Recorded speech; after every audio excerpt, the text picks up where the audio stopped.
Movie Recap Tagalog here. Si Suyun ay isang kilala at iginagalang na angkorman. Kilala siya bilang isang reporter na may matibay na paninindigan. Kapag nagsasalita siya sa harap ng kamera, itinuturing ng mga manonood na totoo ang kanyang mga salita.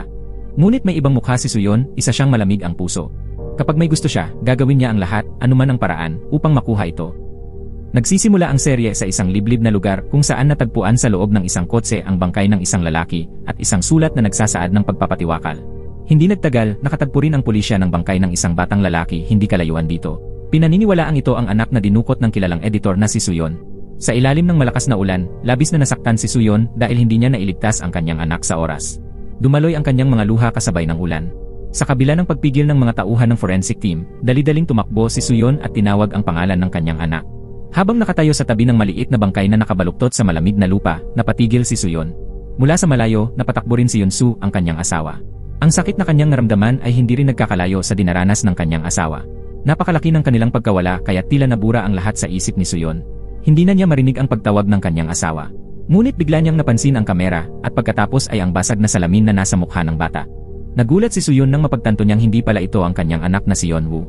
Unti-unting kumalma ang kanyang isipan. Yumuko si Suyun at dinampot ang cellphone na nahulog sa lupa. Nag-isip siya kung nasaan ang kanyang anak na dinukot na si Yeonwoo. Bumalik ang kwento sa araw bago ang pagdukot. Si Suyun ay isang tanyag at matapat na news editor. Hindi siya nag-aatubiling ilantad ang mga tiwaling opisyal na inaabuso ang kapangyarihan upang gumawa ng katiwalian at ilegal na gawain. Dahil dito, nagkaroon siya ng maraming kaaway ng mga mataas na opisyal. Kaya't palagi siyang binabantayan at pinagtutulungan upang mapabagsak. Kamakailan, naibunyag niya ang pagkakasabwat ng isang piskal at isang mataas na opisyal sa tanggapan ng mga taga-usig para sa pagtanggap ng suhol. Gayunman, tinanggal lamang ito sa posisyon at hindi pinatawan ng batas. Hindi nagtagal, sumiklab ang mas malaking kasong politikal. At ang mismong sangkot dito ay si Suyun. 2 linggo na ang nakalipas nang makatanggap ang BSN ng mahalagang impormasyon ukol sa iligal na pondo sa pagitan ng Kitai Group at ng kilalang Congressman Wang. Mahalaga ring banggitin na ang chairman ng Kitai Group noon ay ang biyenan ni Suyun. Binalaan ni Kitai si Suyun na huwag nang ipagpatuloy ang pagbabalita. Ngunit dahil sa kanyang matuwid na prinsipyo at pagnanais na ilantad ang kasamaan, hindi siya umatras. Gayunman, ang ebidensya na nasa kamay ni Suyun ay pawang kopya lamang. Parehong ang pulisya at ang kongresista ay sabik na matagpuan ang taong nagbigay ng mahalagang pahiwatig, isang lalaking nagngangalang Seokpil. Dahil nasa kanya pa ang orihinal na dokumento. Kapag nailabas ang dokumentong iyon, maraming matataas na opisyal ang siguradong babagsak. Kaya't parehong si Suyun at ang TV station ay napasubo dahil naibalita nila ito nang wala pang matibay na ebidensya. Akala ng lahat ay kumikilos si Seokpil para sa katarungan. Ngunit ang totoo, nais lamang niyang takasan ang paratang ng panunuhol sa piskal. Habang nag-iisip si Suyun kung paano makukuha ang orihinal na dokumento, si Seokpil na mismo ang nakipag-ugnayan sa kanya. Iminungkahi ni Seokpil na magtagpo sila sa mismong araw ng pagdukot. Nagsinungaling si Suyun kay Yunsu, sinabi niyang napaaga ang meeting, kaya't nagmamadali siyang umalis. Ang totoo, pumunta siya agad sa isang luma at abandonadong bahay upang makipagkita kay Seokpil. Doon, agad silang nagharap. Lumabas na dati na palang magkakilala sina Suyun at Seokpil. Ang tunay nitong pangalan ay Yundong. Ngunit mukhang hindi naging maganda ang nakaraan sa pagitan nila. Nag-alok si Suyun ng pakikipag-alyansa, ngunit hindi nagtitiwala si Seokpil. Nagbigay siya ng kondisyon, ang halaga ng orihinal na dokumento ay 500 milyong won. Kailangang magdeposito si Suyun ng 100 milyong won, kalakip ng banta na kapag siya'y nagtaksil, buhay ni Yeonwoo ang kapalit. Ito ang pinakamahinang punto ni na Suyun at Kitai, ang kanilang pagmamahal sa pamilya. Kaya't mariing tumanggi si Suyun. Sa galit, pinaalis niya si Seokpil mula sa sasakyan. Ngunit bago pa man tuluyang makaalis, handa na sanang makipag-ayos si Seokpil at ibigay ang orihinal na dokumento kay Suyun. Bigla namang dumating ang mga tauhan ni Kitai na nakaitim at tinangkang hulihin si Seokpil. Sa kaguluhan, nakataka si Seokpil habang naiwan si Suyun upang harapin mag-isa ang mga tauhan ni Kitai. Ilang minuto lang ng paglaban, mabilis na natalo si Suyun. Pagmulat niya, huli na ang lahat, nakalayo na si Seokpil kasama ang orihinal na dokumento at nag-iwan pa ng bantang laban kay Yeonwoo. Sa Marangyang charity party na tanging mga mayayaman ang pinapayagang dumalo, palihim na sinundan ni Seokpil si Suyun. Binigyan niya ito ng huling pagkakataon, ngunit nagbago na ang kasunduan. Ngayon, hinihingi ni Seokpil ang isang bagong pagkakakilanlan, isang sasakyang masasakyan para makatakas, at karagdagang 100 milyong won na cash. Ngunit nang dumating si Suyun sa kanilang tagpuan, wala roon si Seokpil. Ang naiwan lamang ay mga bakas ng pakikipaglaban na nagdulot kay Suyun ng masamang kutob. Totoo nga, nasalubong ni Seokpil ang mga taong nakaitim sa mismong lugar na yon. Ang kanyang hinala ay agad na naging galit. Inisip niyang ipinagkanulo siya ni Suyun at nakipagsabwatan pa kay Kitai para siya ay dukutin. Makalipas ang kaunti, dumating ang masamang balita sa pamilya ni Suyun na wala si Yeonwoo. Habang kapwa naguguluhan sina Suyun at Yunsu, biglang tumunog ang telepono.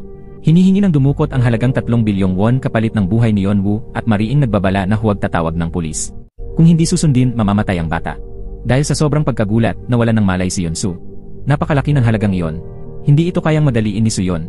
Sa kawalan ng pag-asa, lumapit siya kay Kitay upang humingi ng tulong. Ngunit hindi nito inintindi ang kaisa-isang apo. Sa halip, naglatag pa ito ng malupit na kondisyon. Kailangang pabagsakin ni Suyon si Congressman Wang at siya mismo ang tatakbo bilang kapalit na kongresista. Dahil sa sitwasyon, napilitang pumayag si Suyon. Kinuha niya ang perang ibinigay ni Kitay at agad na nagmaneho sa malakas na ulan. Gulong-gulo ang kanyang isipan, ngunit pinilit pa rin niyang puntahan ang abandonadong bahay na pinagkasunduan. Pagdating niya roon, nakarinig siya ng mahinang tinig ng bata. Dahan-dahan siyang gumalaw, ngunit bigla siyang nadapa at nahulog sa hagdan. Naramdaman niya ang pagkahilo, dumilim ang kanyang paningin at nawalan siya ng malay. Habang nakahandusay, automatikong nagpadala ng signal ang cellphone sa kanyang bulsa patungo kay Yunsu. Dahil sa matinding takot para sa anak, hindi na siya nagdalawang isip at agad tumawag ng pulis. Nang magkamalay si Suyon sa ospital, naibalita na sa kanya ng pulisya ang masamang nangyari. Agad silang isinakay ng kanyang asawa sa sasakyan ng pulis patungo sa pinangyarihan. Napalibutan na ito ng mga pulis at forensic staff.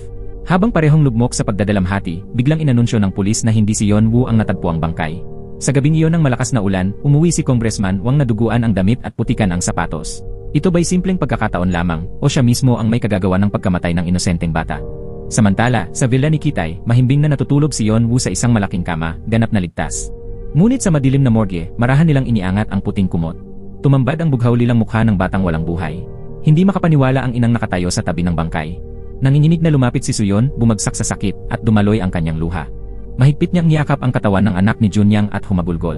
Mabilis na nakumpirma ang pagkakakilanlan ng batang natagpuan sa gilid ng gubat. Siya ay si Junyang, anak ni Suyon, isang tanyag na babaeng editor at direktor ng Chasho Group.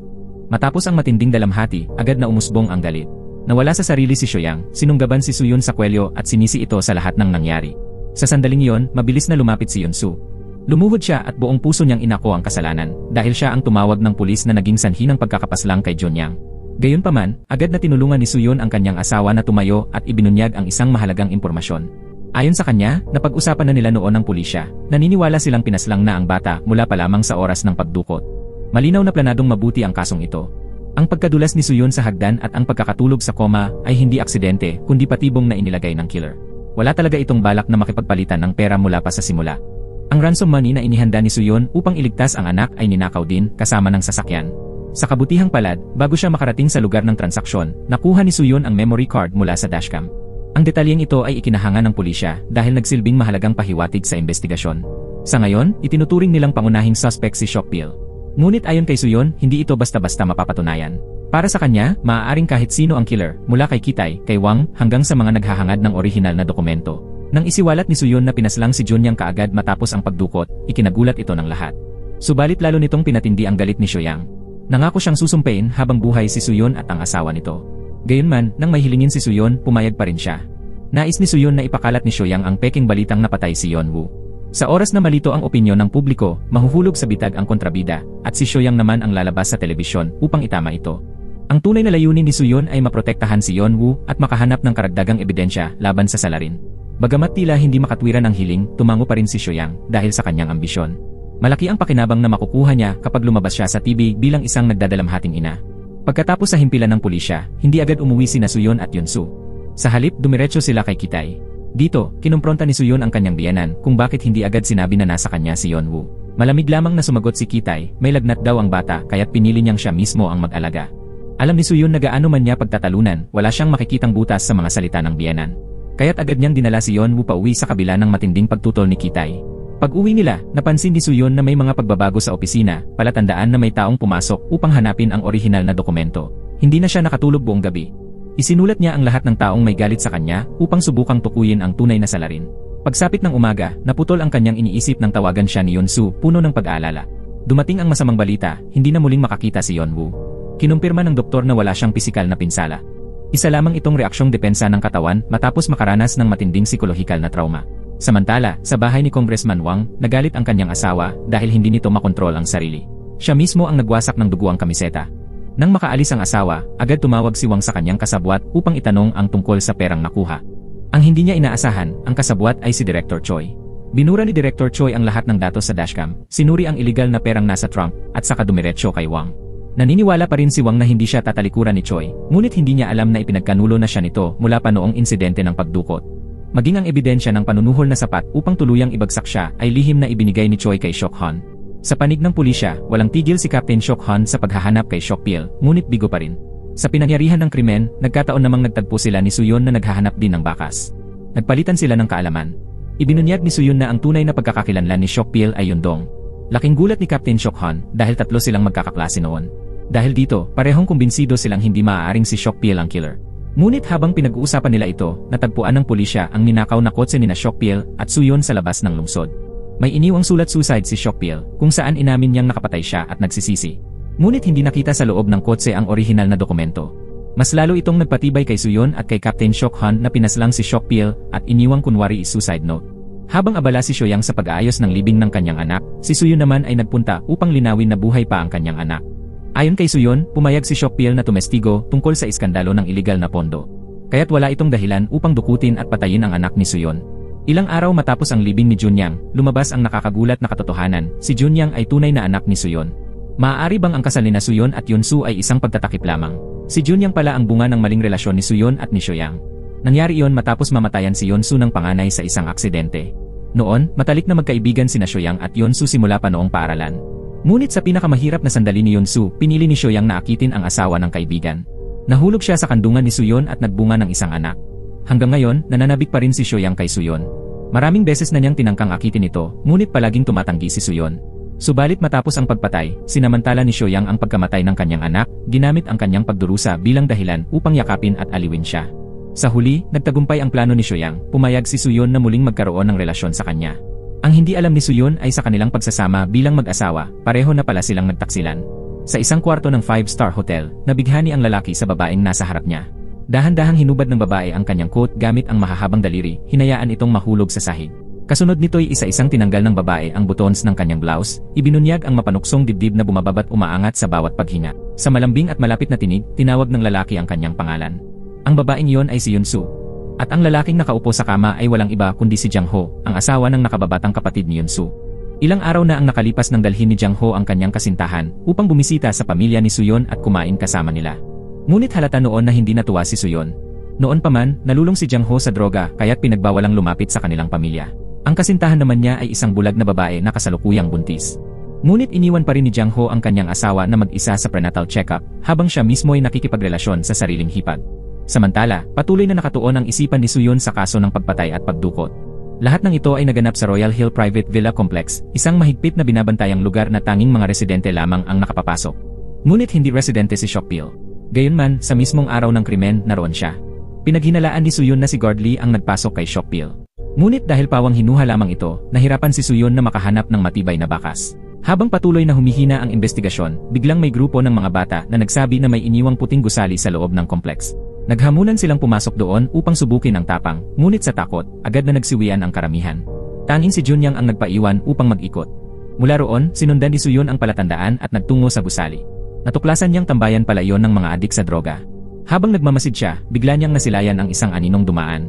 Agad niya itong hinabol, ngunit tumalon ang tao mula sa balkonahe, bumagsak sa lupa, at nawalan ng malay. Si Guard Lee pala yon.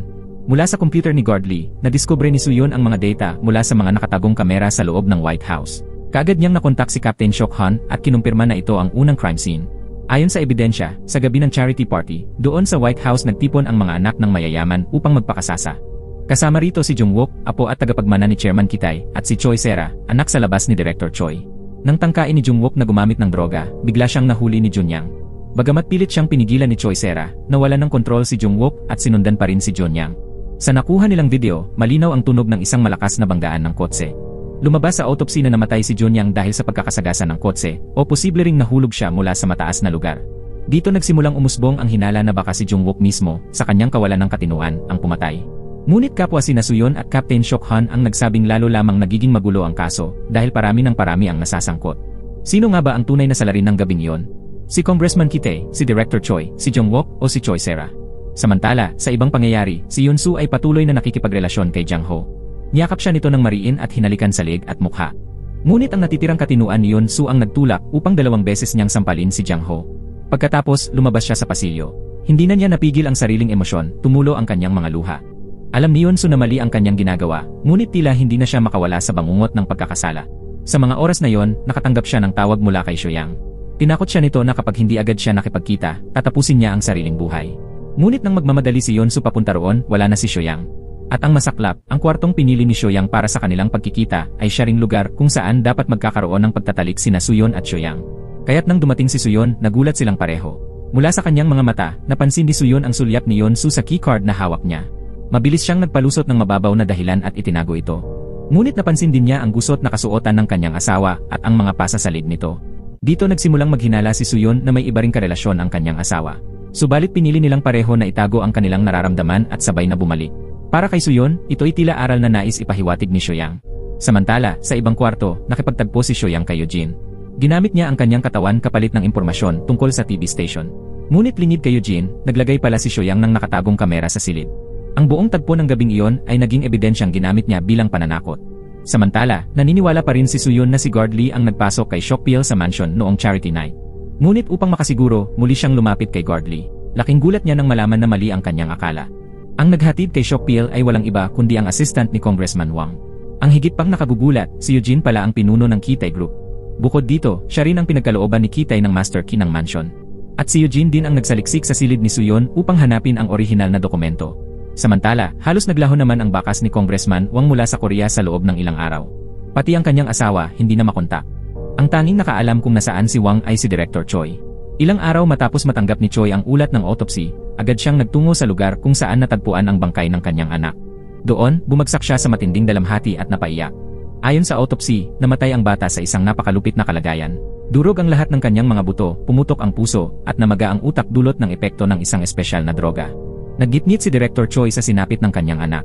Sa tindi ng galit, nakipagkita si Choi kay Wang at ipinasapak ito ng walang awa. Pagkaraan, iniwan niya si Wang sa isang abandonadong bodega. Nang magising si Wang, puno ng sugat at pasa ang kanyang katawan. Pinilit niyang gumapang palabas at agad na tinawagan ang kanyang assistant. Sa puntong iyon, nagpasya si Wang na siya na mismo ang magsasagawa ng isang proyekto at palihim na alisin si Chairman Kitay sa laro.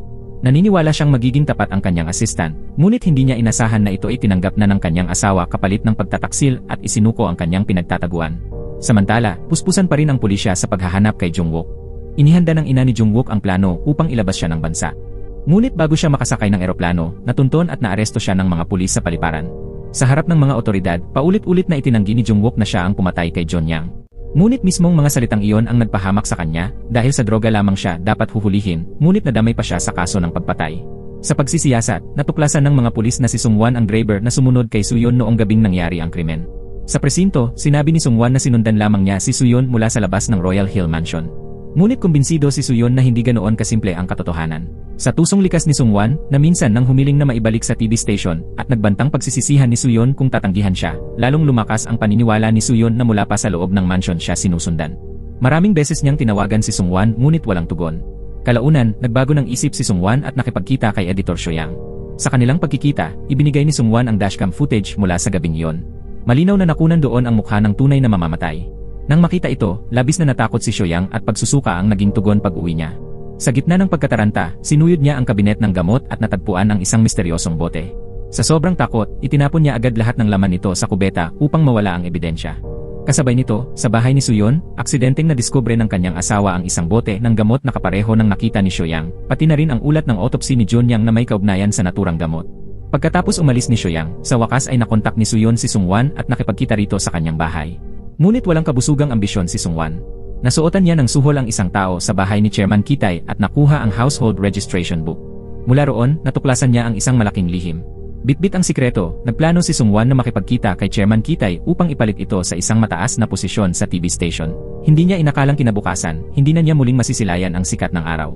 Nang mabalitaan ni Suyon na hinahanap ni Sungwan si Kitay, agad siyang nagmadaling pumunta sa bahay nito. Matyaga siyang naghintay sa parking lot ng ilang oras, ngunit hindi dumating si Sungwan. Kumirot ang masamang kutob sa kanyang dibdib.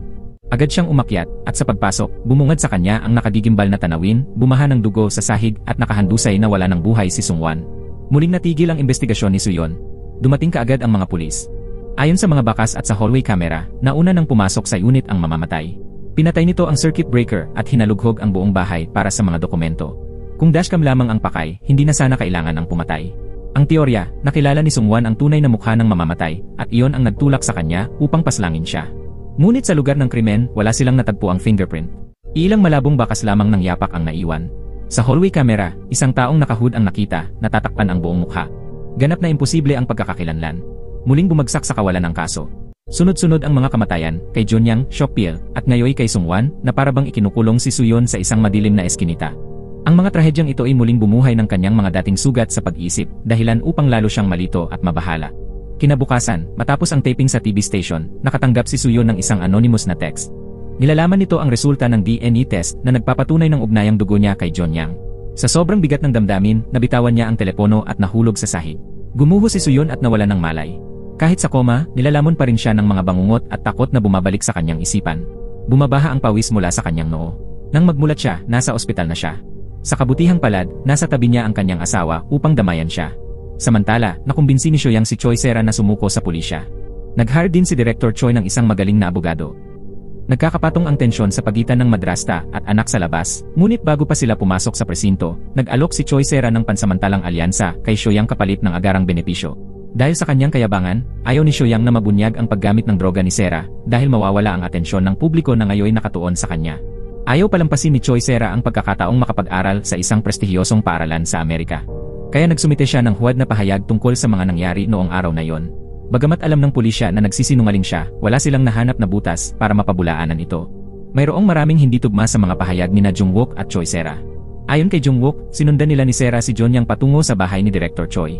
Ngunit sa bandang huli, iniwan nila ang paghahanap at nagpalipas ng gabi ng magkasama. Pagkagising niya, wala na si Sera at gayon din ang kanilang sasakyan. Sa kabilang banda, sinabi naman ni Sera na wala siyang maalalang nagawa noong araw na yon. Matapos niyang makipagrelasyon kay Jungwook, pagmulat niya ay si Junyang ang biglang nawala. Ang tanging magkatulad sa kanilang testimonya ay hindi natagpuan ng kotse. Samantala, aksidenteng narinig ng asawa ni Congressman Wang ang pag-uusap ni ina ni Jungwook at ng abogado. Mula roon, natuklasan niyang maaaring may kinalaman ang isang aksidente sa kotse sa pagkamatay ni Junyang. Naalala ng ginang na gabing iyon nang umuwi si Wang na may dugong mansa ang kamiseta at maputik ang mga sapatos. Sa gulat, nabasag niya ang hawak na baso. Nang lumabas siya upang itapon ang bubog, napansin niyang ang harapang bahagi ng kotse ni Wang ay may bakas ng malakas na banggaan. Sa sobrang pagdududa, naghanda siya ng masaganang hapunan at hinintay ang pagbabalik ng asawa upang masuri ito. Ngunit dahil walang mga kamera ang Royal Hill Residence, madali para kay Wang na makagawa ng alibay. Sinabi niyang lasing siya noong gabing iyon, kaya naglakad na lamang pauwi at ipinasa sa kanyang assistant ang sisi sa pagmamaneho. Pagkatapos ma-discharge si Suyon mula ospital, dumating si Shokhan at nagulat ng mahalagang detalye. Ayon sa forensic doctor, natagpuan sa katawan ni Junyang ang gamot na nagdulot ng kanyang pagkamatay, Benzendil, isang gamot para sa panic attacks. Hindi ito inireseta sa mga bata, dahil ang sobrang dosis ay maaaring magdulot ng malubhang epekto gaya ng pamamaga ng utak, lalo na sa may hika gaya ni Junyang. Ang paggamit nito ay maaaring ikapahamak ng buhay. Tila may taong sadyang nagbigay ng gamot na yon sa bata. Malaki ang posibilidad na ang mga tableta na itinapon ni Suyon sa inidoro kagabi ay ito mismo. Higit pa rito, ang mga damit ni Junyang na suot niya habang nasa bahay ni Suyon bago ang insidente ay mayroon ding bakas ng nasabing gamot. Tinawagan ni Suyon si Yonsu upang kunin muli ang mga damit sa dahilan na nais niyang muling suriin ang mga ito. Ngunit sa kanyang kuryosidad, natuklasan ni Yonsu ang bote ng gamot at ang ulat ng autopsy. Malinaw na nakalimbag ang pangalan ni Suyon sa label ng bote. Nabahala si Yonsu at itinago ang gamot, ibinalik lamang ang mga damit sa asawa. Samantala, si Kyungsu ay nagpunta kay Chairman Kitay upang pakiusapan itong iligtas ang kanyang anak mula sa kaso. Ang kapalit, ang posisyon ng direktor sa grupo. Ngunit tila napansin ni Kitay ang lumalaking ambisyon ni Kyungsu, kaya mabilis nitong binalak na alisin siya sa kapangyarihan at ari-arian. Tatanggapin ba ni Kyungsu ang kanyang kapalaran, o ang kanyang walang katapusang kasakiman ay magtutulak muli sa kanya sa isang madilim na pakana? Samantala, ipinalabas na sa TV ang panayam ni Shoyang na pinangunahan ni Suyon. Sa simula, si Shoyang ang dapat sumagot sa mga tanong. Ngunit bigla niyang binaligtad ang sitwasyon. Diretsong tinanong ni Shoyang si Suyon ng isang nakamamatay na katanungan sa harap ng publiko, kung alam mong hindi anak mo kundi si Junyang ang kinidnap noong araw na yon, gagawin mo pa rin ba ang lahat upang iligtas siya? Layunin ni Shoyang na lituhin si Suyon at magkamali ito sa harap ng lahat. At totoo nga, nagbalik ang sakit sa pag-iisip ni Suyon. Natulala siya at nahulog sa matinding pagkataranta. Paulit-ulit siyang tinatawag ng staff ng istasyon sa pag-aalala. Tila nawala si Suyon sa sariling mundo. Ngunit hindi nagtagumpay ang pakay ni Shoyang. Makalipas ang ilang sandali, nabawi niya ang kanyang composure at mahusay na nasagot ang tanong. Lalo itong ikinagalit ni Shoyang, habang si Suyon mismo ay labis na nabahala dahil nagmukha siyang katawa-tawa sa harap ng manonood. Pagkatapos ng programa, nagpunta siya sa makeup room dala ang matinding galit. Binagsakan niya ng kamay ang mga gamit sa mesa at mahigpit na binalaan si Shoyang. Ngunit mabilis ring nakabawi si Shoyang at lalo pang pinatikim ng bitak ang pagsasama nilang mag-asawa. Sa daan pa uwi, lalong lumubha ang kondisyon ni Suyon. Paulit-ulit na bumabalik sa kanyang isipan ang mga sinabi ni Shoyang. Hindi niya sinagot ang mga tawag ng kanyang asawa kahit ilang beses itong tumawag. Pagdating sa bahay, tahimik siyang naupo sa dining table at doon lamang hinarap ang realidad. Eksaktong dumating si Yunsu, kaya agad siyang tinanong ng asawa tungkol sa kakaibang bisitang dumalo sa burol ni Junyang. Nangyari pala na nakita ni Shoyang si Jang Ho at si Yunsu na may kahina-hinalang kilos. Kasama ni Jang Ho ang kanyang kasintahan, ngunit dahil bulag ito, hayagang niyakap ni Jang Ho ang sariling hipag sa harap mismo ng kasintahan. Nagkunwaring walang alam si Shoyang, umitip at bumati, ngunit palihim niyang ibinunyag ito kay Suyon. Dahil sa kuryosidad, bigla itong tinanong ni Suyon sa kanyang asawa, na ikinataranta ni Yunsu at sinubukang iwasan ang usapan. Alam ni Yunsu na tanging si Shoyang lang ang makapagsasabi nito, kaya't agad siyang nakipagkita rito dala ang bote ng gamot bilang babala, na huwag nang makialam sa kanilang pamilya. Nagpakita ng katahimikan si Shoyang, ngunit sa loob-loob niya ay naglalagablab ang galit. Pag-uwi niya, agad niyang tinawagan ang kanyang asawa at ipinakikiusap na burahin sa ospital ang lahat ng record na may kinalaman sa kanya at kay Junyang. Lumabas ang katotohanan, si Shoyang mismo ang nagbigay ng gamot kay Junyang nang hindi nalalaman ang mga mapanganib na side effects na nagdulot ng cerebral edema. Noong nabubuhay pa ang bata, madalas niyang idahilan ang insomnia upang makalapit sa kanyang ina at makaramdam ng init ng pagmamahal. Ngunit sa halip, nainis si Shoyang at malamig na ibinigay sa kanya ang mapanganib na gamot. Ngayong wala na ang kanyang anak, nagsisi si Shoyang, ngunit huli na ang lahat. Gayunpaman, minamaliit siya ni Yunsu. Sa halip na matakot, lalo lamang nagningas ang ambisyon ni Shoyang sa mga binitawang babala ni Yunsu. Nagsimula siyang maghanap ng numero ni Jang Ho, ang kalaguyo ni Yunsu, upang makaplanong muli ng bagong pakana. Samantala, umuusad ang investigasyon ng pulisya. Nakakuha ng impormasyon si Captain Shok Han na lumabas ang mga fingerprint ni na Congressman Wang at Chief Eugene sa access card ng gusali noong gabing nangyari ang krimen. Kapwa silang ipinatawag upang makipagtulungan sa investigasyon. Ngunit muli na namang bumulusok sa kawalan ng kaso. Matapos makatakas ni na Choi Sera at Jung Wook, lahat ng kasamahan nilang nagparty ay tinanggap ang suhol at voluntaryong inako ang kasalanan. Maging ang sasakyang nakabangga ay bigla ring naglaho, dahilan upang walang sapat na ebidensya ang pulisya laban sa dalawa.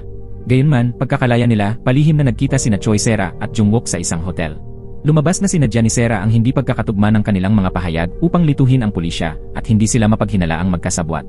Ngunit nanatiling hindi mapakali si Jung Wook, sinisisi ang sarili sa hindi pagliligtas kay Junyang noong gabing iyon. Sa kabilang banda, may halong paghamak ang tugon ni Sera na para bang walang saysay ang pangamba niya. Noong gabing iyon, parehong lasing na hinabol nila si Junyang gamit ang sasakyan at bigla silang nakabangga ng tao. Nanatiling palaisipan kung si Junyang nga ba ang nasagasaan o hindi. Samantala, nag-aapoy sa galit ang ina ni Jung Wook nang hindi niya makontak ang anak. Sinamantala ng asawa ni Congressman Wang ang pagkakataon at inalok ito ng isang AF alliance. Ngunit hindi lamang tinanggihan ng ina ni Jung Wook ang alok, kundi mariin pa nitong ipinagsabihan ang babae, idinuldol ang ulo nito sa mesa sa sobrang galit. Kasabay nito, napansin ni Congressman Wang na unti-unting iniiwan siya ni Chairman Kitay, kaya nagmamadali siyang nagtungo sa bahay nito upang magpakumbaba. Lumuhod siya at nakiusap ng kapatawaran dahil nakahanap siya ng ibang sponsor at tinanggal si Kitay sa proyekto. Ngunit hindi kailangan ni Kitay ng mga hungkag na paghingi ng tawad. Ang nais niya ay ang orihinal na dokumento. Mariing pagtanggi ni Wang ang lalong nagpagalit kay Kitay. Itinutok niya ang baril at nagbantang babarilin ito. Pumutok ang baril, nangalay sa takot si Wang. Mabuti na lamang at sa braso lamang niya dumaplis ang bala at tumama sa kabinet na salamin. Ngunit mabilis na muling itinutok ang baril sa kanyang noo. Kung pinutok iyon ni Kitay, tiyak na katapusan na ng kanyang buhay. Ngunit wala kay Congressman Wang ang dokumento. Ipinaliwanag niyang inakala niyang si Kitay ang may hawak nito, kaya kinumbinsi niya ang ibang investors upang itulak palabas si Kitay sa proyekto. Pagkaalis ni Wang, pinindot ni Kitay ang isang buton sa mesa. Biglang bumukas ang pader at lumitaw ang buong sistema ng nakatagong kamera, nakarecord ang bawat sulok ng Royal Hill. Lumabas na buong gusali pala ay may CCTV na walang nakakaalam. Ngunit kahit ganoon, hindi pa rin matukoy ni Kitay kung sino ang may hawak ng dokumento. Sa kabilang banda, inakala ni Jung Wook na malaya na siya matapos palayain. Ngunit agad siyang dinala muli sa interrogation room. Pagkagising niya sa hotel, kalmado nang umalis si Choi Sera, iniwan siyang balisa. Hindi pinansin ni Jung Wook ang dose-dose ng missed calls at mensahe ng kanyang ina. Sa halip, minaneho niya ang kanyang mamahaling sports car patungo sa junkyard. Hindi siya naniniwalang nawala na ang kotse, kaya sinugod niya ang manager. Ngunit lihim na sinusundan na pala siya ng pulisya. Dumating agad ang mga investigador at natuklasan ni Captain Shok Han mula mismo sa ina ni Jung Wook na itinapon nito ang nawawalang kotse sa junkyard. Kaya muling dinala sa interrogation room si Jung Wook, ngayon ay kinasuhan ng paglabag sa kaayusan ng trapiko. Lalo pang lumala ang sitwasyon nang makunan sa media ang kanyang mamahaling sports car at kumalat ito sa lahat ng channel. Nang mabalitaan ito, mabilis na nag-utos si Chairman Kitay na putulin ang lahat ng koneksyon ng grupo kay Jung Wook upang hindi maapektuhan ang presyo ng stocks. Sa gitna ng kaguluhan, biglang nawala si Suyon. Walang makontak sa kanya. Kahit ang mga staff ng TV station ay tumawag na rin sa kanyang asawa, ngunit walang sumasagot. Sa katotohanan, si Yunsu ay natutulog sa isang hotel kasama si Jang Ho. Sadya namang pinatay ni Jang Ho ang telepono ni Yunsu upang walang istorbo. Pagmulat ni Yunsu at nang malaman niyang nawawala ang asawa, kinabahan siya at nagmadaling umalis ng hotel, hindi alintana ang mga pagbabawal at pagbabanta ni Jang Ho. Naalala niya ang mga kakaibang kilos ng asawa nitong mga huling araw at labis na nag-alala na baka may gawin itong kapahamakan. Dahil sa matinding takot, nakipag-ugnayan pa siya kay Suyang upang magtanong ng balita. At gaya ng dati, may kapalit agad ang impormasyon, ang bote ng gamot na hawak pa rin ni Yunsu. Ngunit kahit nakuha na ni Suyang ang kanyang nais, hindi pa rin niya talaga alam kung nasaan si Suyon. Ang tanging alam niya, kamakailan ay bumisita ito sa psychiatrist at humingi ng mas mataas na dosage ng gamot. Lahat ng ito'y alam ni Suyang, samantalang ang mismong asawa ni Suyon ay walang kaalam-alam. Lalo pang sumidhi ang pangamba ni Yunsu. Tinawagan pa niya ang kanyang ama upang humingi ng tulong sa paghahanap. Kahit ang mga tauhan ni Chairman Kitay ay hindi rin matagpuan si Suyon. Lubos itong ikinagulat ni Kitay, sapagkat hindi kilala si Suyon bilang taong basta na lamang iwan ang balita, isang bagay na buong puso niyang pinaglaanan ng maraming taon. Ngunit dumating ang oras ng ere, at si Suyon ay hindi pa rin nagpakita. Sinamantala ni Suyang ang pagkawala ni Suyon at mabilis na naangkin ang posisyon bilang chief editor. Siya mismo ang pumalit kay Suyon on air. Naging bentahe rin para kina Eugene at Congressman Wang ang pagkawala ni Suyon dahil nagkaroon sila ng dahilan upang pabagsakin siya nang hindi namamalayan ang kakaibang kilos ng kanilang sariling assistant. Nanginginig ang assistant, nag-aalala tungkol sa isang itim na bag na nasa trunk ng sasakyan. Nasa loob nito ang isang sapatos, hindi malinaw kung kanino ito pagmamay-ari o kung may kinalaman ba ito sa kaso. Ngunit biglang muling nagpakita si Suyon. Agad siyang tumawag kay Captain Shock Han at nakipagkita sa sementeryo. Doon nagkaroon ng bagong direksyon ng kaso. Katulad ng sabay, nakatanggap si Chairman Kitay ng mensahe mula kay Shockpil, ang may hawak ng orihinal na dokumento na patay na. Sa mensahe, nagyaya ito ng pagkikita upang mag-usap. Alam ito ni Suyon dahil matagal na niyang pinakabitan ng parallel device ang telepono ni Shockpil. Habang aktibo ang telepono, lahat ng operasyon ay napupunta rin sa hawak na device ni Suyon. Kaya't napagtanto nilang dalawa ni Suyon at Shock Han na isang nagpapanggap lamang ang nagpapadala ng mensahe dahil kumpirmado ng forensic na patay na talaga si Shockpil. Ngunit napansin ni Shock Han na may itinatago pa rin si Suyon. Hindi rin lubos na nagtitiwala si Suyon sa pulisya. Sinabi niyang isisiwalat lamang niya ang buong katotohanan kapag nahuli na mismo ni Shock Han ang salarin.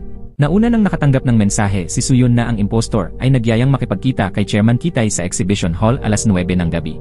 Sinundan agad ni Suyon ang signal mula sa telepono ni Shockpil at natunton ang isang sasakyang papunta roon. Ngunit bago makarating, biglang lumiko ang sasakyan patungo sa sementeryo. Inakala ni Suyon na ang sakay nito ang salarin. Matapos ang 15 minuto, nang lumabas ang tao mula sa sementeryo, nagulat si Suyon, hindi siya tama. Ang taong may hawak ng telepono at ng orihinal ay si Choi Sera. Pagkaalis ni Sera, pumasok si Suyon sa sementeryo at nagsaliksik. Natagpuan niya ang USB na naglalaman ng orihinal na dokumento, nakatago sa ilalim ng rebulto ng Birheng Maria sa libingan ni Junyang. Samantala, nagtungo si Choi Sera kay Kitay upang makipagkasundo. Labis itong ikinabigla ng chairman. Kapalit ng orihinal, hiningi ni Choi Sera ang garantiya na hindi siya madadamay sa kaso ng pagpatay. Pumayag si Kitay sa harap, ngunit hindi siya lubos na nagtitiwala. Lihim niyang pinuntahan si Director Choi, ama ni Sera. Nang malaman ng ama ang gulong idinulot ng anak, agad itong nagsaliksik ng orihinal ayon sa tagubilin ni Sera. Ngunit naging masyadong inosente si Sera sapagkat nauna nang nakuha ni Suyon ang dokumento. Mula sa ebidensyang hawak niya, napagdugtong-dugtong ni Suyon na may 2 kaso ng pagpatay. Una, aksidente lamang ang pagkamatay ni Junyang. Pangalawa, sinadya ang pagpatay kay Shockpil. Ang tunay na salarin ay ang nagnanais maagaw ang orihinal. Agad na pumasok sa isip ni Suyon si Congressman Wang. Nilapitan niya ang assistant nito upang makakuha ng impormasyon. Pinilit niyang kumbinsihin ang assistant na ibunyag ang ebidensya, ngunit tumanggi ito at mabilis na umalis. Samantala, dahil sa matinding pag-aalala, nagtungo si Yunsu sa bahay ni Jang Ho upang questionin ito. Eksaktong oras na yon nang makauwi si Suyon, ngunit hindi niya nadatnan ang asawa. Alam niyang nag-aalala ito, kaya't agad niya itong tinawagan. Nagmadaling sumakay ng taxi si Yunsu pauwi, hindi na mamalayan na sinusundan siya ni Jang Ho. Sa daan, nang tanungin ni Suyon, sinabi niyang nasa bahay siya ng ama. Ngunit ang direksyong tinatahak ng taxi ay nagbunyag ng kanyang kasinungalingan. Pagdating sa bahay, hindi na siya tinanong ni Suyon tungkol sa kanyang pagsisinungaling. Sa halip, pinakinggan lamang niya ang mga tanong ng asawa tungkol sa kanyang biglang pagkawala. Dumating si Jang Ho sa tarangkahan. Doon, naalala ni Suyon ang mga kakaibang kilos ng asawa at nagsimulang maghinala sa relasyon ni Yunsu at Jang Ho. Sa bugso ng damdamin, biglang nabulalas ni Jang Ho ang kanyang sikreto. Nagkaroon siya ng relasyon sa hipag niya, ang kakambal ni Yunsu. Lumabas na maraming taon na ang nakalipas, nang mamatay ang asawa ni Jang Ho, siya ay nalulong sa droga sa sobrang lungkot. Sa labis na pagkawasak, ipinagbili pa niya ang anak na si Yeonwoo kina Suyon at sa kanyang asawa. Ginastos ni Jang Ho ang perang iyon hanggang sa maubos, at saka siya bumalik upang angkinin muli ang bata. Kaya't galit na galit si Suyon sa kanya mula noon. Dahil dito, lalo lamang pinaghinalaan ni Suyon ang kanyang asawa. Nagsimula silang maglamig sa isa't isa. Magdamag siyang hindi nakatulog, umiinom lamang ng maraming gamot at alak. Kinabukasan, tinawagan ng staff ng hotel si Suyon upang i-report na matagal nang nakaparada sa basement ang kanyang sasakyan. Bumaba agad siya upang silipin ito. Mula sa dashcam, natuklasan niya ang isang kakaibang address, ang lugar kung saan dinala ng kanyang asawa si Jang Ho. Pagdating niya roon, galit at gulat siyang nakumpirmang may kinalaman si Jang Ho mismo sa kaso. Lumabas na noong gabing dinukot si Yeonwoo, si Jang-ho ang bumangga sa kotse ni Sungwan, dahilan upang hindi na ito makasunod sa sasakyan ni Suyon. Nauna nang sinabi ni Sungwan na nakuna ng dashcam ang imahe ng salarin, at ang litrato sa insurance policy ay tumugma kay Jang-ho. Nagkadugtong-dugtong ang mga pangyayari, at nag-apoy sa galit si Suyon. Nagsimula siyang maghinala na si Jang-ho ang tunay na utak sa lahat. Mula pa sa simula, siya ang nagplano ng pagdukot kay Yeonwoo para sa ransom. Habang abala si Suyon sa paghahanap ng mga pahiwatig, si Suyang ang pumalit upang mag-angkor ng balita at naging tanyag sa media. Samantala, si Suyon ay binatikos ng publiko dahil sa pagiging iresponsable at tila iniwan ang kaso.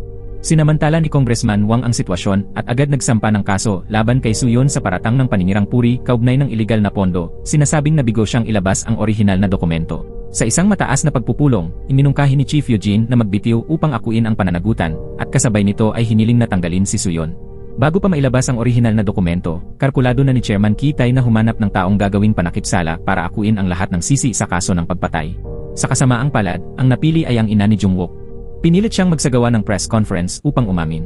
Bagamat labag sa loob, pumayag siya alang-alang sa kaligtasan ng kanyang anak. Ngunit habang iniisip ng lahat ng sangkot na ligtas na sila, isang hindi inaasahang pangyayari ang nagbago ng lahat. Nagpunta sa presinto ang assistant ni Congressman Wang at nagsumite ng ebidensya. Isang sapatos iyon at kay Junya nga ito. Bukod pa roon, may bakas ng dugo sa sasakyan na kailangan pang muling suriin. Samantala, sa gitna ng matinding galit, mabilis na nagmaneho si Suyon patungong bahay ni Kitay, kinuha ang isang shotgun at umalis. Nang maramdaman ni Yeonsu na may kakaiba, agad siyang tumawag kay Captain Shokhon.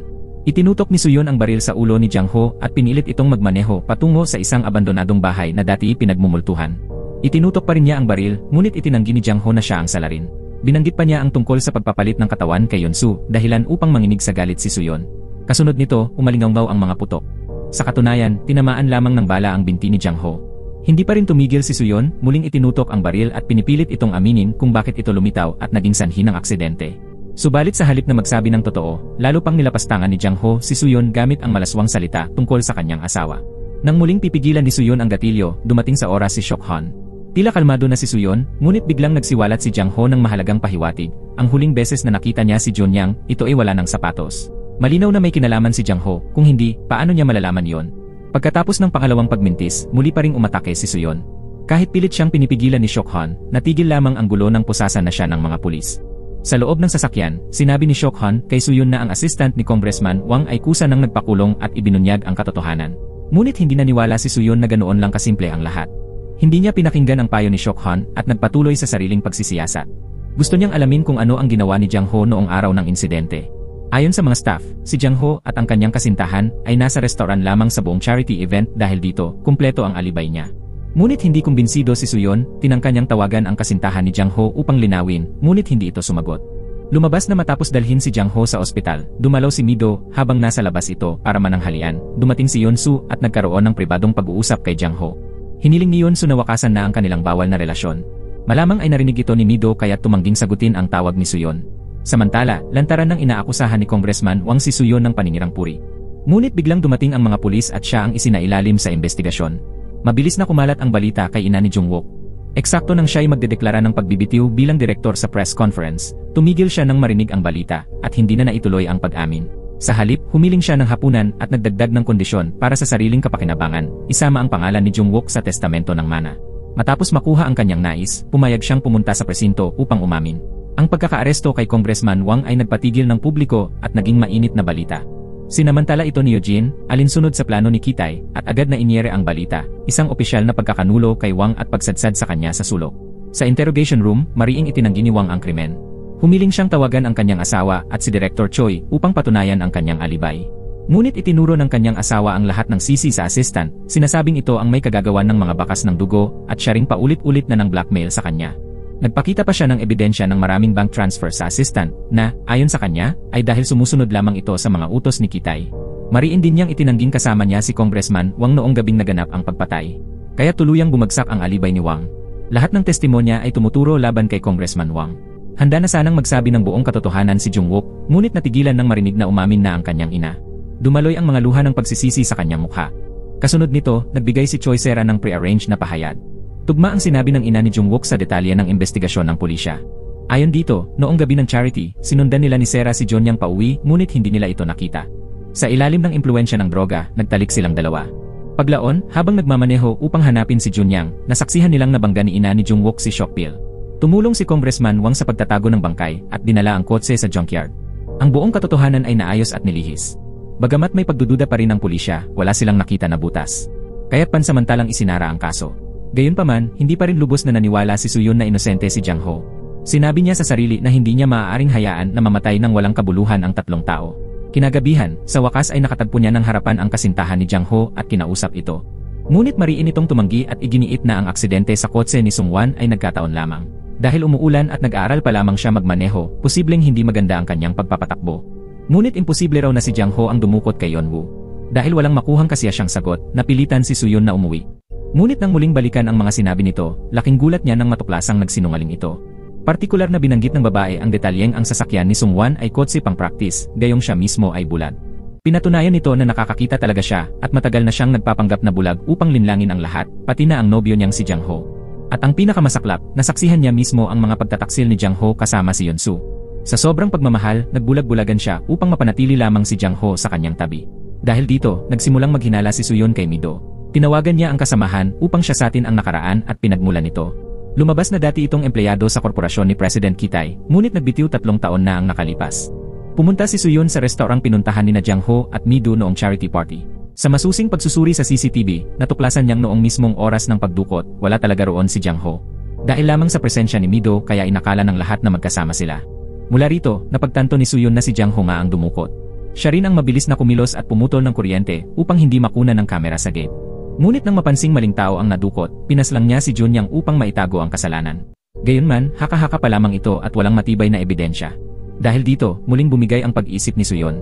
Uminom siya ng sleeping pills at nakatulog. Pagkagising, bigla niyang naalala na hindi tugma ang mga timeline, patunay na may isa pang kasabwat. Agad siyang nakipagkita kay Captain Shok-han sa Avenue. Doon, hinikayat niya itong muling makipagtulungan upang mabawi ang tiwala. Nang gabing iyon, isiniwalat ni Soo-yun ang nakakagulat na katotohanan ng nakaraan. Ilang taon na ang nakalipas, nasaksihan niya mismo ang kanyang ama na pumatay sa isang dalagitang iniulat na nawawala. Upang maprotektahan ang pamilya, siya mismo ang nagbura ng lahat ng bakas at sinunog ang bahay na pinangyarihan ng krimen. Siya rin mismo ang nagtapon sa katawan ng dalaga sa tubig. Ang alaala ring ito ang bumabagabag sa kanya hanggang ngayon. Ngunit tinanggihan pa rin ni Shok-han ang tulong at iniwan siyang mag-isa. Hawak pa rin ni Soo-yun ang orihinal na dokumento at malaya pa rin siyang kumikilos. Samantala, tinawagan ni President Kitay si Chief Eugene upang balaan siya dahil sa kabagalan ng aksyon laban kay Soo-yun. Upang maprotektahan ang kanyang posisyon, nakipag-ugnayan si Eugene kay Soo-yang at pinakiusapang i-ere ang balita. Naglalaman ito ng mga litrato na nag-aakusa kay Soo-yun ng pananakit, pagbabanta at panunuhol. Kasabay nito, isinangkot pa siya sa misteryosong kaso ng nawawalang dalaga taon na ang nakalipas, gamit ang kanyang sakit sa pag-isip bilang ebidensya. Nang maipalabas ang balita, agad itong nagdulot ng kaguluhan sa publiko. Maging ang asawa at mga anak ni Soo-yun ay nadamay, naging puntirya ng media. Paulit-ulit silang sinundan ng mga reporter, dahilan upang matakot ang mag-ina. Pagbalik sa bahay, tinawagan ni Yeon-soo ang assistant ni President Kitay at hiniling na siya sa atin ang medical na record ng buong pamilya ni Soo-yang. Bagamat pansamantalang isinara ang kaso, hindi pa rin kumbinsido si Shok-han. Muling sinuri ang lahat ng detalye at tinawagan si Congressman Wang para muling imbestigahan, ngunit wala pa rin siyang nakitang bakas. Naalala niyang matagal nang iginiit ni Soo-yun na may kinalaman si Jang Ho, kaya binago niya ang direksyon ng pagsisiyasat patungo rito. Pinanood niya ang CCTV sa silid ospital ni Jang Ho at natuklasan ang bawal na relasyon nito at ni Yeon-soo. Nang mapanood ni Shok-han ang balitang naglalabas ng mga akusasyon laban kay Soo-yun, sa wakas ay napagpasyahan niyang tulungan ito. Sa isang plano, inimbitahan ni Captain Shok-han si Jang Ho sa presinto sa ilalim ng dahilan ng investigasyon upang mabigyan ng oras si Soo-yun na makapasok sa bahay nito at maghanap ng ebidensya. Doon, natuklasan ni Soo-yun ang isang silid na puno ng mga lihim na litrato ng kanyang asawa, mga kuha ni Jang Ho ng palihim. Labis itong ikinagulat ni Soo-yun dahil buong akala niya ay walang kinalaman si Yeon-soo kay Jang Ho. Akala niya ay magiging maayos ang lahat. Ngunit biglang bumalik si Jang Ho. Lumabas na tinamaan nito ng stone gun si Shok-han sa kotse. Agad na nagharap si Soo-yun at Jang Ho. Naging mabangis ang kanilang laban para kay Yeon-soo. Sa isang iglap ng pagkakamali, ginamit ni Jang Ho ang isang florera upang pahinain ang ulirat ni Soo-yun. Pagmulat niya, nakabulagta na si Jang Ho patay sa may pintuan. Naroon na rin ang mga pulis. Nakunan sa kamera ng apartment na tanging sina Soo-yun at Jang Ho lamang ang pumasok at lumabas sa oras ng insidente. Ang sanhi ng kamatayan ni Jang Ho ay labis na pagdurugo. Natagpuan ang sandatang ginamit at mayroong mga fingerprint ni Soo-yun dito. Bukod pa rito, nakakita ang mga pulis ng ebidensya na may kinalaman sa pagpatay kay Sung-wan. Sa computer ni Jang Ho, nadiskubre ang isang video ng kanyang pagsubok na muling isagawa ang krimen sa abandonadong gusali. Lahat ng ebidensya ay nagtuturo kay Jang Ho. Siya ang may kagagawa ng pagdukot at si Sung-wan, ang driver na aksidenteng nakasaksi, ay kanyang pinaslang. 4 na sunod-sunod na pagpatay sa loob lamang ng ilang araw ang nagpagalit sa publiko sa Korea. Mariin nilang kinutya ang walang kakayahang pulisya. Ngunit dahil sa mga palihim na litrato ni Jang Ho kay Yun-soo, ipinahayag ng media na si Soo-yeon ang tunay na salarin. Naniniwala silang dahil sa matinding galit na sinusundan ng isang manyakis ang kanyang asawa, pinatay ni Soo-yeon si Jang Ho sa bugso ng selos. Sa interrogation room, iginiit ni Soo-yeon na nagpakamatay si Jang Ho upang parusahan siya. Ipinaliwanag niyang nawalan siya ng malay noong oras ng krimen. Ngunit nakakita ang pulisya ng bote ng gamot pang psychiatric ni Soo-yeon sa lugar. Ang gamot na iyon ay may side effect na nagdudulot ng hallucinations. Dahil dito, hindi maaalis ang posibilidad na naapektuhan siya at sa kanyang mga guni-guni ay siya mismo ang pumatay kay Jang Ho. Sa kanyang pagkawala ng ulirat, si Soo-yeon ang nagulat ng kaso sa Royal Hill. Ngunit mabilis niyang napansin ang mga kahina-hinalang detalye sa pagkamatay ni Jang Ho. Lahat ng ebidensya sa pinangyarihan ay tila sinadyang ilagay upang palabasing si Jang Ho ang salarin. Dito nagsimulang maghinala si Soo-yeon na sinasadyang pinoprotektahan ni Jang Ho ang isang tao, marahil ang tunay na kasabwat sa pagdukot.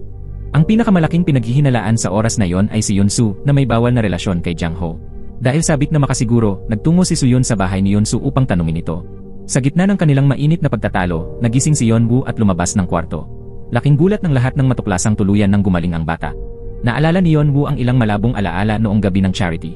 Habang naglalaro ang mga bata, dumating si Seok-pil at napagkamalang anak ni Soo-yeon si Jun-yang.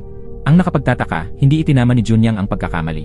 Dahil dito, nagalit si Yeon-woo at umalis at pagkatapos noon ay hindi na niya maalala ang mga sumunod na pangyayari. Tila nabaliw si Soo-yang, pilit niyang pinapabalik sa alaala si Yeon-woo dahilan upang matakot ang bata at tumakbo palayo. Dahil sa kabuluhang ito, nagalit si Yeon-soo at agad na nakipag-ugnayan sa karibal na istasyon ng TV kung saan nagtatrabaho si Soo-yang upang ilabas ang balita. Makalipas ang ilang sandali, kumalat ang impormasyon tungkol sa potion at pang-aabuso ni Soo-yang kay Yeon-woo. Ang karera ni Soo-yang, na nooy paakyat, biglang nalagay sa bingit ng pagbagsak. Samantala, pinili pa rin ni Seok-han na pagkatiwalaan si Soo-yeon. Sa loob ng sasakyan, nakipagpulong siya sa assistant ni Chairman Ki-tae at natuklasan ang katotohanan, si Jang Ho pala ay itinanim ni Ki-tae 3 taon na ang nakararaan upang bantayan ang kanyang mga galaw. Ngunit kalaunan, umibig si Soo-yang sa kanya kaya't itinago niya ang koneksyon ni Jang Ho kay Yun-soo. Bukod pa rito, natuklasan ni Seok-han na may kahina-hinalang malaking halaga ng pera sa kumpanya ni Director Choi.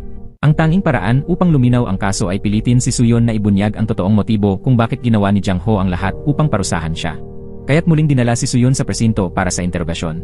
Habang nag-uusap sila, biglang nakatanggap ng tawag si Seok-han mula kay Yun-soo, hinihiling na kausapin si Soo-yeon.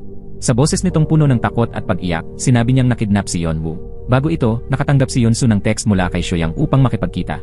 Kasabay nito, tinakot siya ni Soo-yang na may hawak itong lihim na makasisira sa lahat. Nang dumating si Yun-soo sa lugar, iniulat ni Soo-yang na may pagbabago. Doon din niya natuklasan na nawawala ang kanyang anak. Pagkatapos abisuhan ng asawa, mabilis na nagtungo si Yun-soo sa lugar ng tagpuan. Agad din nagmobilisa ng puwersa ang mga pulis. Ang lugar ay nasa bubungan ng helipad, mataas at lubhang mapanganib. Ngunit ang totoo, wala talagang intensyon si Soo-yang nasaktan si Yeon-woo. Gusto lamang niyang gamitin ang bata upang pilitin si Yeon-soo na magsabi ng totoo. Pagdating ni Yun-soo, agad siyang napahagulgol. Nagmamakaawa siyang huwag idamay ang kanyang anak.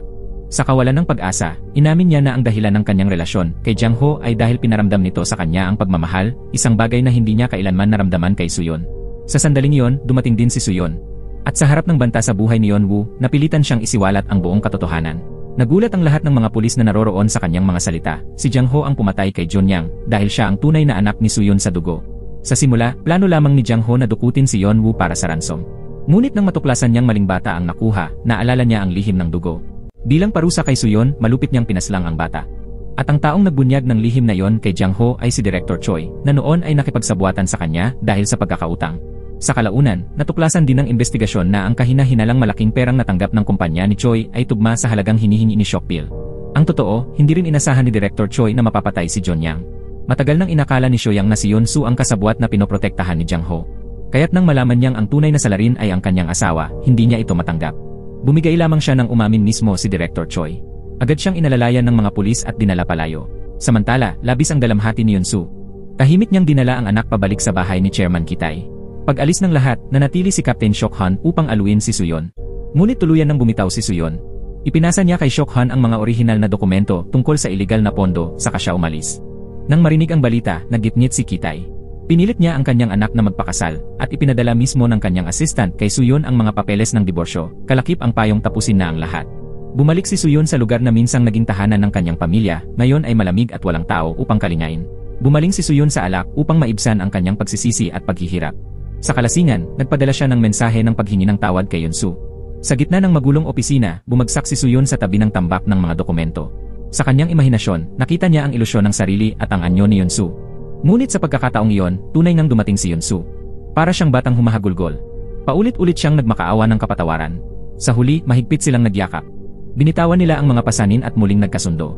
Kinabukasan, nagising si Suyon na magaang ang loob at lumabas upang bumili ng almusal. Inisip niyang sa wakas ay natapos na ang lahat. Ngunit muling dumating ang masamang balita. Si Chairman Kitay ay kusang loob na nagpakulong sa publiko. Inako niya ang lahat ng pananagutan sa kaso ng Royal Hill. Kasabay nito, isinuko rin ni Kitay ang mga orihinal na dokumento sa pulisya at inamin ang tungkol sa iligal na pondo. Pagkarinig ng balita, nagulat si Captain Shokhon dahil siya mismo ang nag-inat ng mga dokumento sa isang nakasarang kabinet. Agad niyang napagtanto na ang kanyang kasamahan ay matagal ng espiya ni Kitay, palihim na nagmamanman sa kanya. Ngunit higit na nakapagtataka para kay Shokhon kung bakit pinili ni Kitay na umamin. Parehong hinala ang bumangon kay Suyon. May kaba siyang naramdaman. Tumawag siya kung saan-saan upang hanapin ang kanyang asawa, ngunit si Yonsu ay biglang naglaho. Nagmadali siyang pumasok sa opisina at natagpuan ang iniwang suicide note ni Yonsu. Hindi siya makapaniwala sa nilalaman nito. Pagkaraan, bigla niyang napansin ang isang model car na kapareho ng kanyang kotse na ninakaw ng salarin. Sa trunk ng model car, natagpuan niya ang isang dumi na kumakatawan kay John Yang. Tuluyan nang nabaliw si Suyon. Winasiwas niya ang lahat ng gamit sa silid. Unti-unting lumitaw ang katotohanan. Lahat ay bunga lamang ng isang malungkot na aksidente. Noong gabing iyon, napagkamalan ni Shokpiel si John Yang bilang anak ni Suyon, dahilan upang magalit si Yeonwoo dahil hindi itinama ng kaibigan ang pagkakamali. Nagkaroon ng pagtatalo ang mga bata sa abandonadong White House. Sa huli, umalis muna si Yeonwoo at naiwan mag-isa si John Yang. Habang nag-ikot pababa, aksidenteng nasalubong ni John Yang sina Choi Sera at Jungwook na nagkakasayahan. Nadiskubre nila ang bata at hinabol. Sa kanyang talino, nagtago si John Yang sa hanay ng mga puno sa tabi ng daan at nakatakas. Ngunit sa parehong oras, dumaan si Congressman Wang na lasing at aksidenteng nabangga ang bata. Sa kabutihang palad, hindi naman nakamamatay ang pinsala. Dahil may mabuting kalooban, isinakay ni Wang si John Yang sa kotse upang ihatid pauwi.